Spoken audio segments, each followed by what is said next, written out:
He thought his partition lawsuit could bulldoze our four-generation inn. He didn't know I was mobilizing the entire town until the judge upheld our historic landmark status. My name is Eleanor Vance, and for 42 years, I believed that history was something you preserved, not something you sold. I was the keeper of things, the family stories, the photo albums, the heirlooms that held more value in memory than in money. This thankless role was one I inherited from my mother and one I assumed I would pass on to my own daughter. But the lesson I learned at the hands of my own brother was that to some people, history is just inventory and sentiment is a weakness to be exploited. My brother, William, was 3 years my senior and could charm the birds from the trees. Where I was quiet and observant, Will was the life of the party. Where I found joy in restoring the faded ink in my great-grandmother's diary, Will found joy in closing a deal. He became a successful commercial real estate developer, a man who saw old buildings not as landmarks, but as lots to be cleared for progress. I became the manager of the Willow Creek Inn, a historic bed and breakfast that had been in our family for 4 generations. The inn was my sanctuary. It wasn't just a business. It was a living, breathing entity. Its 12 rooms were named after family members, each decorated with their belongings. The library smelled of old books and lemon polish.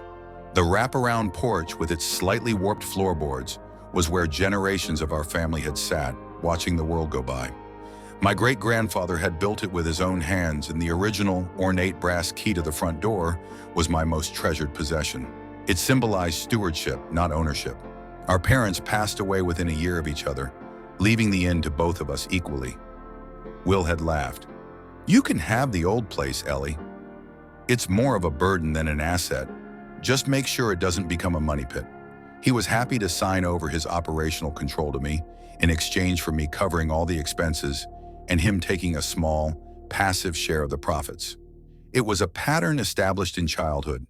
He got the flashy, valuable things and I got the responsibilities. He got the new bike. I got our grandmother's china set. He got the college fund. I got the family photos. For 15 years, I poured my heart and soul into the inn. I modernized the plumbing and wiring without sacrificing its historic charm. I cultivated a garden that was featured in magazines. I built a reputation for warmth and authenticity that drew guests from all over the world. The profit margins were slim but steady, enough to support my daughter, Lily, and me, and to continually reinvest in the property. It was a labor of love, my sanctuary and Lily's heritage. Will's visits were rare and always critical. "You should raise your rates, Ellie. You're not running a charity," or "This place would be worth a fortune to the right developer. You're sitting on a gold mine and treating it like a museum." The true foundation of the crisis was laid when Will's own fortunes changed. A series of bad investments left him over-leveraged and desperate. He started showing up at the inn more frequently, his charm now stretched thin over a core of frantic anxiety.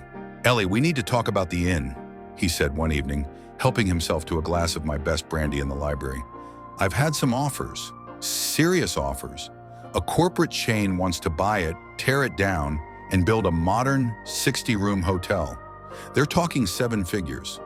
I felt a cold knot tighten in my stomach. Tear it down? Will, this is our family's home. This is Lily's inheritance. It's not for sale. Sentimentality is a luxury we can't afford." He snapped, his smile vanishing. My back is against the wall. "This isn't just about me. My share of this property is an asset. I need to liquidate it." "Then sell me your share," I said, though I had no idea how I would afford it. He laughed, a harsh, bitter sound. "With what, Ellie? The profits from your scone sales? Be realistic. This is the only way." This was the pattern, repeating on a grand, terrifying scale. His irresponsibility was once again becoming my emergency. His financial vision was threatening to bulldoze my entire life. The sanctuary of the inn, which had always been my refuge from his world of deals and dollars, was now his target. He saw its value only in the dirt it stood on, blind to the soul within its walls. The invitation was a formal letter from a law firm I didn't recognize, stating that William Vance was initiating a legal action for the partition sale of the property known as the Willow Creek Inn. I had to look up what a partition sale was. When I understood, my blood ran cold. It is a legal maneuver used when co-owners disagree on what to do with a property. A court can order the property to be sold at auction, and the proceeds are split between the owners. It was a weapon designed to force a sale against my will. I confronted him, the letter shaking in my hand. "How could you, Will? This is our home, Mom and Dad's home." His face was a mask of cold resolve. "It's business, Eleanor. You had your chance to be reasonable. Now the court will be reasonable for you. You can't stop this. The law is on my side." The escalation was swift and brutal. He hired a slick lawyer from the city who filed motion after motion, racking up legal fees he knew I couldn't afford. He spread rumors in our small town that the inn was failing, that it was structurally unsound, that I was behind on taxes, all lies designed to depress its value and pressure me into settling. Then came the line in the sand. He showed up with a potential buyer in tow, a grim-faced man in a suit who looked at the hand-carved mahogany banister as if calculating its scrap value. "This is it, Ellie," Will said, his voice low and intense. "My final offer. You sign over your 50% share to me for a fraction of its value, and I'll call off the partition action. I'll even let you and Lily stay on as caretakers for a few months while we arrange for demolition. It's the only way you get to walk away with anything." I looked from my brother's avaricious face to the stranger appraising my home like a piece of meat. He wasn't just asking for my property, he was asking me to be an accomplice in its destruction, to become the caretaker of its corpse. The betrayal was so profound it felt like a physical blow. The hurt, the decades of being the responsible one, the reliable one, the one who kept the faith, it all coalesced into a single white-hot point of pure, unadulterated fury. But the fury did not make me scream. It made me still. The shift was instantaneous and absolute. The emotion turned to ice. I walked to the front door, the original brass key heavy in my pocket. I unlocked it and held it open. "Get out of my house," I said, my voice dangerously quiet, "and take your vulture with you. You will not bulldoze my daughter's history." His face twisted with rage. "You sentimental fool, you'll lose everything. Get out," I repeated, my gaze unwavering. He stormed out, sputtering threats about judges and auctions. I closed the door, the solid oak a barrier between me and his treachery. I leaned against it, my heart pounding not with fear, but with a grim, determined rhythm. The time for keeping the peace was over. It was time to fight for it. I took the brass key from my pocket, its weight a comfort and a promise. I would find a way to protect this place. I would find a key to a different kind of lock. My first call was to Benjamin Carter, a retired history professor and the president of our local historical society. He was a man who loved the inn almost as much as I did. "Eleanor, my dear," he said, his voice full of concern when I told him the news. "This is an outrage. The Willow Creek Inn is a cornerstone of this town's identity. We cannot let this happen. We must fight this with every tool at our disposal." My second call was to a lawyer, Maria Flores, who specialized in historic preservation law. She was a fierce, brilliant woman who saw this not as a simple property dispute, but as a cultural rescue mission. In her office, surrounded by maps and old land grants, I laid out the entire story. Maria listened intently. "A partition action is a blunt instrument," she said, "but it's not unstoppable. Our strategy is to make this property so legally and culturally protected that a judge would never order its sale for demolition. We need to get the inn designated as a local historic landmark. This would impose severe restrictions on what can be done to it, effectively destroying its commercial development value for someone like your brother." The gathering of evidence became a community effort. It was no longer just my fight, it was the town's. Step 1, proving historical significance.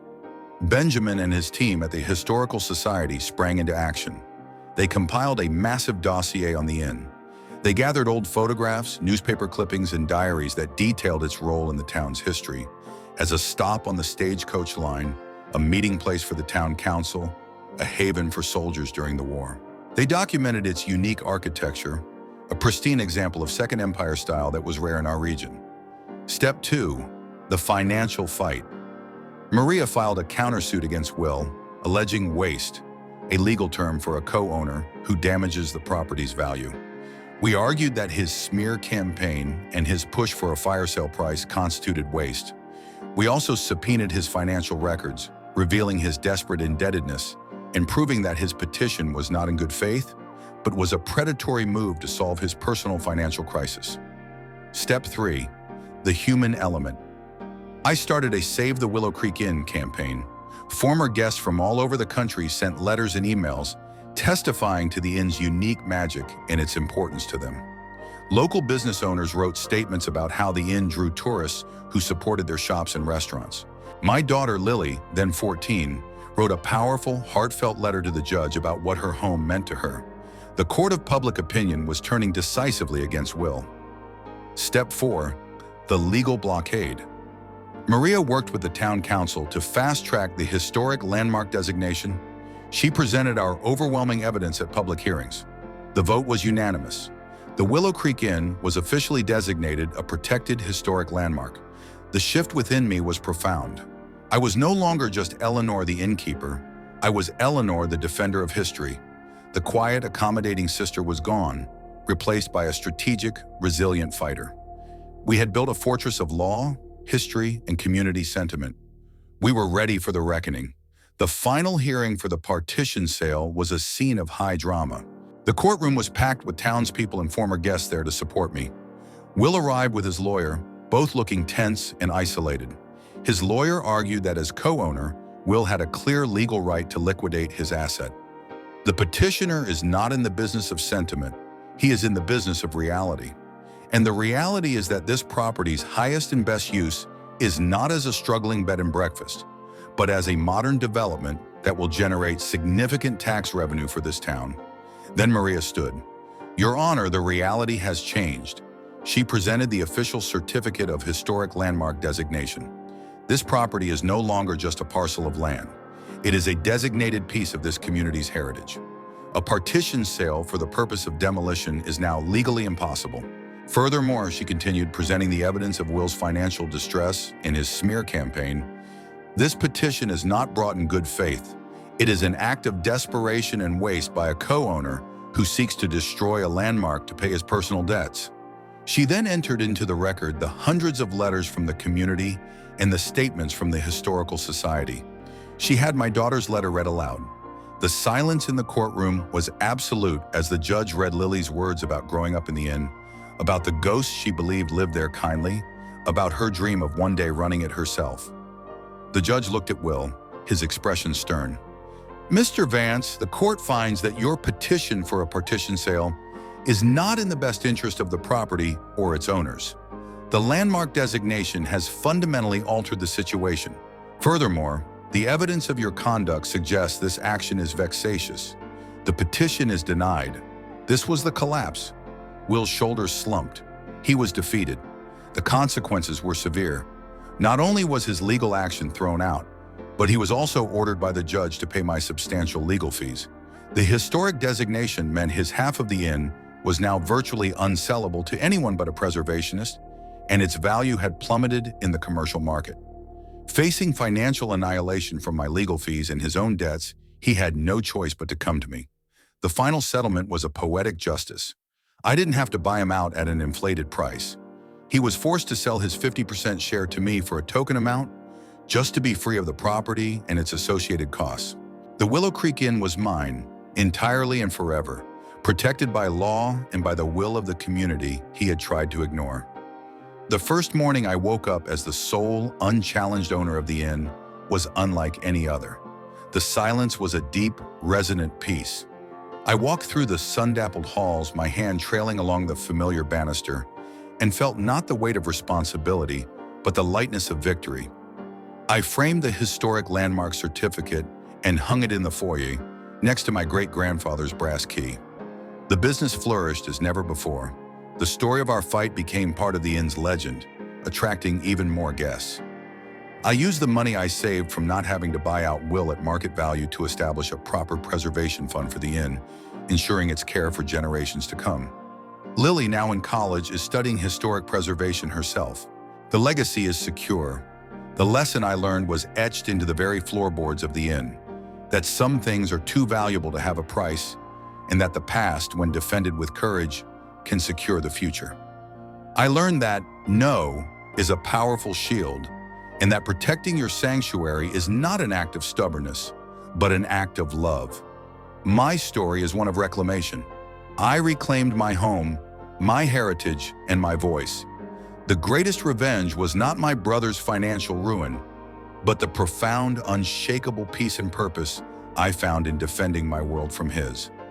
The inn stands, not as a relic, but as a testament, a living, breathing monument to the truth that the most important victories are not won for profit, but for preservation. If you believe in standing up for yourself, in protecting what you love, no matter who you're standing up to, then you belong here with us. Make sure you like this story, subscribe to the Revenge Stories for more tales of justice, and share it with someone who needs a reminder that some foundations are worth defending to the last brick. For the strongest walls are not those that cannot be scaled, but those behind which a community is willing to stand.